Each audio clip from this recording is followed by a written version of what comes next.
Hi, I'm Stephanie Jaworski of joybaking.com. Today we're going to make the Italian cookie Brutti ma Buoni, which is a hazelnut meringue cookie. And this is what it looks like. Now, Brutti ma Buoni, translated, means ugly but good. Personally, I don't think they're ugly looking, but they are really good to eat. They have a crisp outside crust, and yet inside they are wonderfully soft and chewy, and they're just full of toasted hazelnuts. So the first thing that you will need to do is to preheat your oven to 350 degrees Fahrenheit, which is 180 degrees Celsius. And then we are going to toast our hazelnuts. So you will need 2 cups, which is 200 grams of raw peeled hazelnuts. And then just put them on your baking sheet like I have here. This is what they look like. And then you're going to bake them about, I would say, 13 to 15 minutes, depending on your oven and the size of your hazelnuts, or until they become lightly brown and the kitchen will just fill with the smell of hazelnuts. So I've already done that. And this is what they look like toasted, so you can see the difference. Then let them cool completely. And then what you want to do, which I've done here already, is coarsely chop them. I just did it on a cutting board with a knife. And I like to leave them in fairly big chunks, because when you bite into that meringue, I like a nice chunk of hazelnuts. So do that first, and then really all this cookie is a meringue with the hazelnuts folded in. We're not going to make like what I would call a regular meringue, where you just take your egg whites and beat them and add the sugar. Today we are going to make a Swiss meringue, and for that you will need a saucepan of simmering water, and then in a heat-proof bowl, I like to use stainless steel, you will need 3 large egg whites, which is about 90 grams, and just put that right in there. And then add 3/4 of a cup, which is 150 grams of granulated white sugar. And then you will need a wire whisk, although you could use a heat-proof spatula, but I prefer the wire whisk. Whisk that together. And then what we're going to do is put it over our saucepan of simmering water, just simmering. You don't want it boiling. And we're going to whisk this constantly, we don't want scrambled eggs, until the sugar dissolves, and when you touch the mixture, it will be quite warm to the touch. This is going to give us, like I said, a really nice, firm, stable meringue, and so when you form your cookies, they will keep their shape, and then it will hold those hazelnuts in it. So just keep whisking. This is going to take probably, say, 3, maybe 5 minutes, depending on whether you started with cold egg whites or room temperature. The important thing is just the sugar to dissolve and it's warm to the touch. Okay, so as I said, the sugar is dissolved, so I'm just going to feel it. It is quite warm to the touch. So we are ready to take it off the heat. Let's give that. So this is what you're looking for. So now we are going to whip this. So I got to get my mixer. We'll be right back and we'll whip our meringue. Okay, so I'm back. So to whip our meringue, if you have a stand mixer like I have here, use your whisk attachment. You could use a hand mixer, or really, you could just use your wire whisk and just whip it right in the bowl. Get a real workout with your arm if you do it by hand. I'm going to be lazy and use my mixer. So we're just going to put our mixture right in here.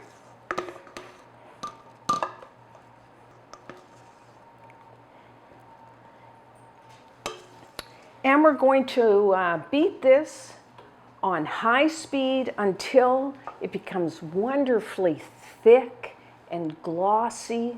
So nice.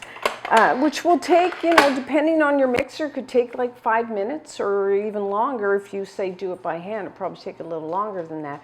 But on high speed until really it's white and thick and glossy, and I'll show you when we're done.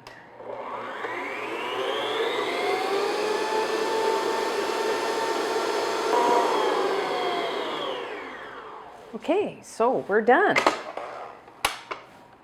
you can see, I love how with the meringue you start with this kind of not that great looking mixture, and then it turns into this white, fluffy. See how thick a Swiss meringue is? It's really dense textured, thick. It's glossy. It's just gorgeous. I love making meringues. So now we're going to add a little bit of flavoring, vanilla. So I'm adding 1 teaspoon, 4 grams of pure vanilla extract, and I'm just going to beat that in.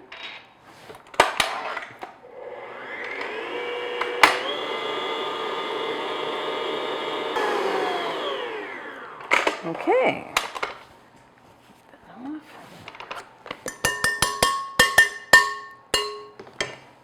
So now, scrape that, try to get as much as possible. Now what we're going to do, we're going to fold in our toasted and coarsely chopped hazelnuts, but I'm also going to add 1 tablespoon, 10 grams of all-purpose flour. I'm just going to put that right over the top, and I'm just going to fold it in. That's going to make the meringue a little thicker, and it will really hold its shape and hold those hazelnuts. Just fold that in along with all of our hazelnuts. Now, people say, well, what if you can't find hazelnuts? I'm just folding this in gently. You don't want to deflate your meringue.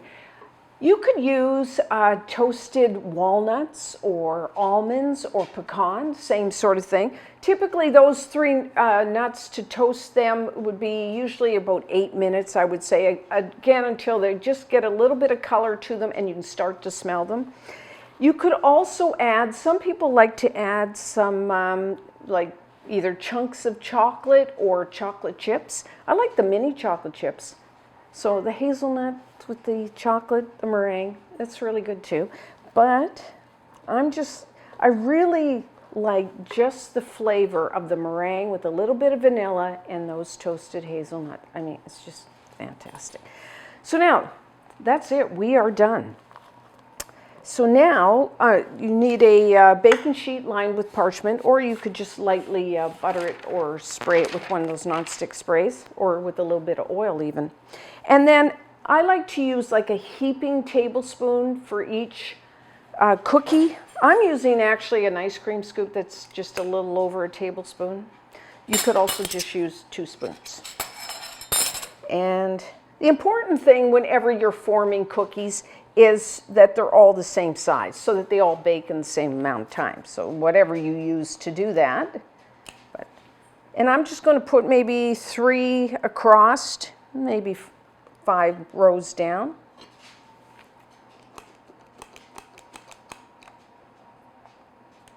Okay, so our last one. So there we have it. Now, everyone's oven is a little different. And meringues can be just, whether you're making whatever type of meringue, they can be a little tricky on the baking. But what we're looking for, I'm going to say around 20 minutes, but it can range from, say, 18 to 23 minutes, depending, because everyone's oven is a little different. But what you're looking for is they will turn lightly brown, and the crust on the exterior will become nice and crisp. But what we want inside is them really still soft and chewy. The thing with meringue is the longer you bake them, that the inside dries out, so it'll be more crisp and less soft and chewy. So you really can vary it depending on what you like. I like mine like soft and chewy. So I'm going to say typically in my oven about 19 minutes. And I do rotate my baking sheet front to back about halfway through. You may want to do a couple test cookies, and then you can just, maybe do 3 or so and then see the baking time. But I'm going to say about 19, 20 minutes.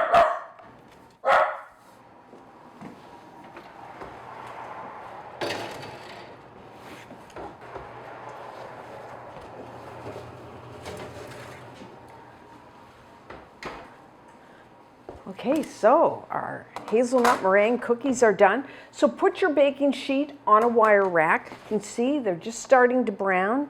If I touch them, nice and crisp on the outside.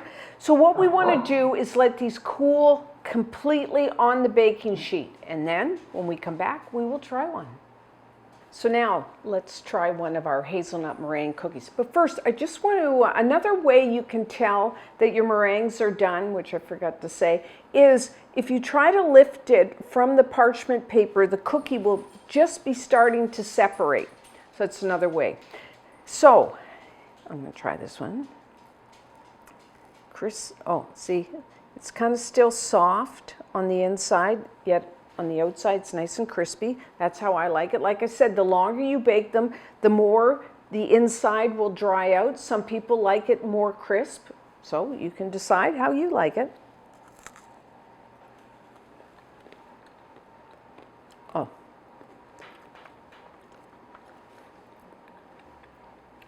What I like about this cookie, you have a meringue and then the hazelnuts. And the hazelnuts are allowed to really shine through. You really taste that toasted hazelnut. And if you like hazelnuts like I do, this is the perfect cookie. Not too sweet. Now some people like to dust the top with powdered sugar before serving. You can. I think they're sweet enough, so I'm not going to do that. Now, so good. This recipe will make, I'm going to say, about 35 cookies, depending on size. And as always with meringue, if you live in a humid climate, you know, if it's hot, turn that air conditioning on. I think for these meringue cookies, I like the humidity to be around like under 50%. I find over that you can still make them, but what will happen is as they cool and they sit out, this outside will really soften. They'll still taste good, but you know, just keep that in mind. If you live, like I said, in a humid climate in the winter, which I do, I turn on my dehumidifier because to get that humidity down, because I like them nice and crisp. So they will, they're really fantastic the day you make them, but you can cover and store them in 3-4 days. Again, depending on the humidity, you will find that they will soften. So just keep that in mind. But definitely try these. And until next time, I'm Stephanie Jaworski of joybaking.com.